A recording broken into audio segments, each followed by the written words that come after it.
안녕하세요, 모란베필입니다. 오늘은 기초 손바느질에 대해서 알려드릴 건데요.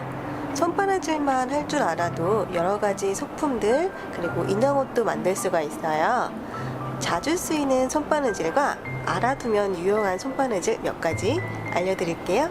자, 가보시죠.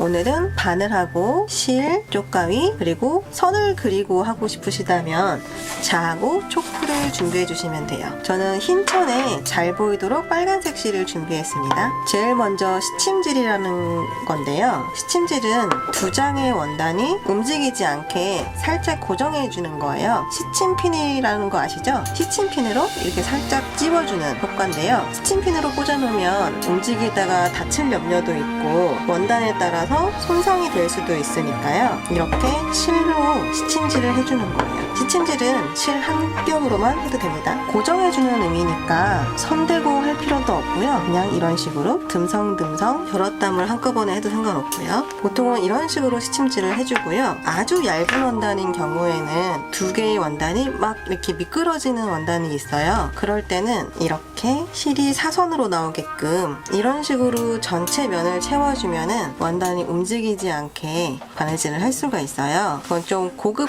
옷을 만들 때 쓰는 방법이기도 하고 원단이 미끌거리거나 할 때 쓰는 방법이에요. 그리고 이제 본격적으로 만들기를 할 때 제일 많이 쓰는 손바느질들을 알려드릴게요. 우선 실을 걸어주시고요. 매듭은 왼손 검지손가락에 실을 가로로 놔주시고요. 거기에 십자로 바늘을 놔주세요. 그리고 오른손으로 바늘을 3바퀴 정도 감아주세요. 뭐 2번을 해도 되고 4번을 해도 상관은 없어요. 그리고 이렇게 짧게 잡아주신 다음에 왼손 엄지로 감아준 부분을 잡고 빼주는 거예요. 이렇게 빼면 이렇게 매듭이 생겨 있어요. 끝에는 조금 잘라주시고요. 그리고 홈질을 알려드릴게요. 우선 선을 표시해 놨고요. 홈질은 일정한 간격으로 들어갔다 나왔다만 반복하면 돼요. 매듭이 보이지 않도록 뒤에서 앞으로 나와주시고요. 일단 5mm 정도 간격으로 해볼게요. 이렇게 앞에서 나가고 뒤에서 그 땀만큼 또 나와요.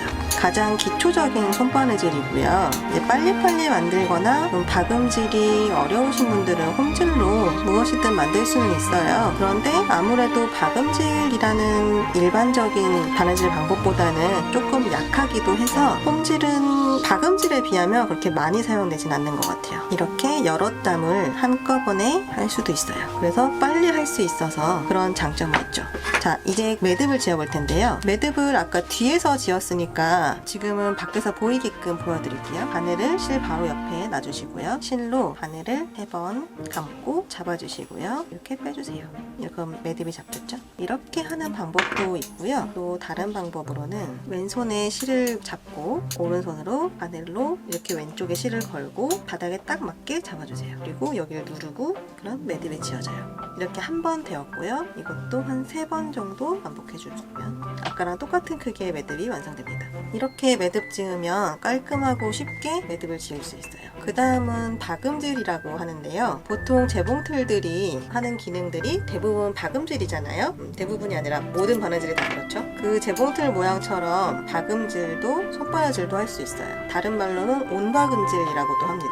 뒤에서 앞으로 나와주시고요. 나온 구멍에서 한 땀만큼 뒤로 갔다가 다음 땀만큼 다시 한번 보여드릴게요. 5mm 간격으로 한다면 한 땀만큼 5mm 뒤로 갔다가 진행 방면 그 2배만큼 띄고 나오는 거예요. 아까 들어갔던 구멍에 5mm 뒤로 갔다가 뒤로는 1cm가 되죠. 그러면 아까 들어간 구멍부터는 5mm 간격이 생겨요. 그리고 다시 아까 들어갔던 구멍으로 나오고 또 한 번 앞으로 그 땀만큼 나옵니다. 이 방법을 계속 반복해서 하면 재봉틀로 박은 것처럼 일정한 간격으로 박은 선이 생겨요. 들어갈 때는 한 땀만큼 뒤로 가고 나올 때는 2땀만큼 지나서 들어갈 때 뒤로 나오고 나올 때 한 땀만큼 이렇게 하는 게 박음질이고요. 반박음질이라는 것도 있어요. 반박음질은 모양은 홈질처럼 보이는데 튼튼한 거는 박음질 정도 튼튼하기가 생기는 모양을 보여드릴게요. 박음질과 거의 비슷하지만 조금 달라요.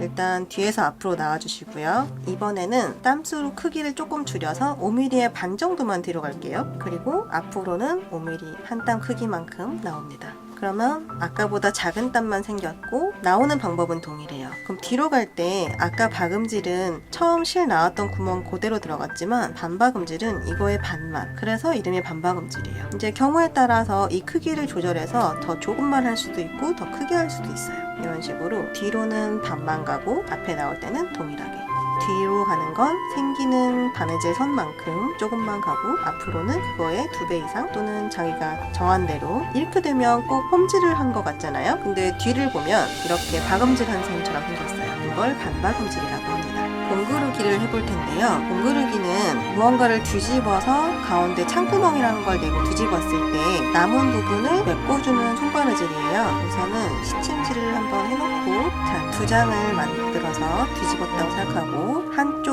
원단 뒤에서 안으로 나와주시고요. 반대편 천에서 똑같은 평행 방향으로 들어가고 한 땀만큼 뜨고 나와요. 그리고 다시 이쪽 원단에서 한 땀 뜨고 나오고요. 양쪽을 번갈아 가면서 한 땀씩 마치 디귿자 모양처럼 왔다 갔다 하면서 바느질을 해주는 거예요. 처음에 조금 성글게 해도 상관없어요. 나중에 타이트하게 잡아당겨주면 구멍이 메꿔질 거예요. 이런 식으로 한쪽을 왔다 갔다 하면서 실이 이런 식으로 보이게 되고요. 이걸 잡아당겨주면 빨간색 실인데 안 보일 정도로 이렇게 메꿔져요.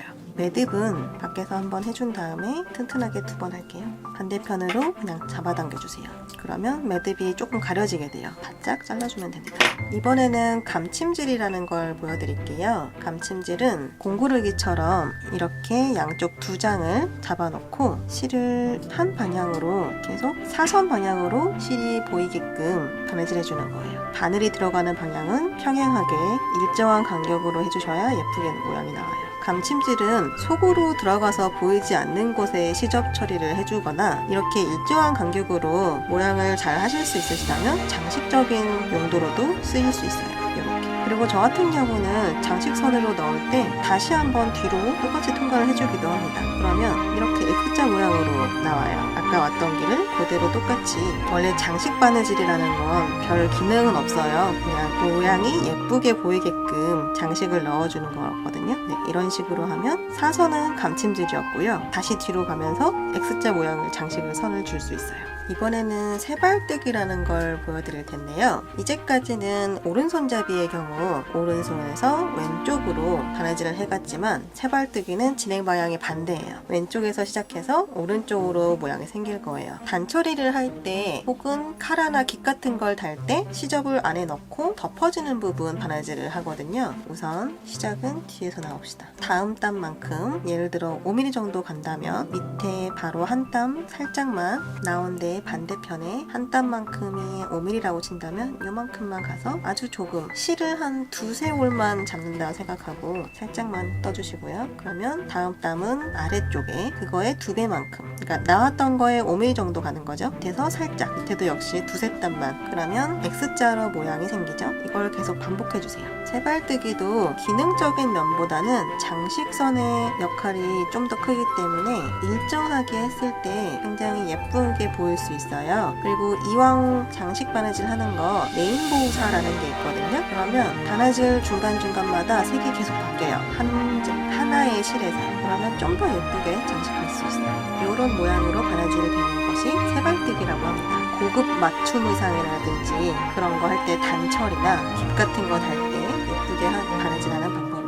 네, 여기까지 손바느질 여러 가지 알려드렸는데요. 이 중에서 가장 많이 쓰는 건 박음질일 거고 그 다음이 홈질일 거예요. 근데 홈질의 단점이 뭐냐면 만약에 실 한쪽을 이렇게 잡아당겼을 때 쭉 옷이 오그라들죠. 그리고 아무래도 박음질보다는 좀 약해요. 이렇게 벌려보면 금방. 그리고 박음질 한 부분 보시면 훨씬 튼튼합니다. 소품 만들기를 할 때는 대부분 박음질을 사용하게 될 거고요. 한 장씩 오려서 엮어주는 퀼트 공예 같은 경우는 홈질을 계속해서 해서 연결해서 만들기도 해요. 다음 시간에는 홈질로 만들 수 있는 작은 소품들도 한번 준비해 볼게요. 네, 여기까지 손바느질 강좌였습니다. 감사합니다.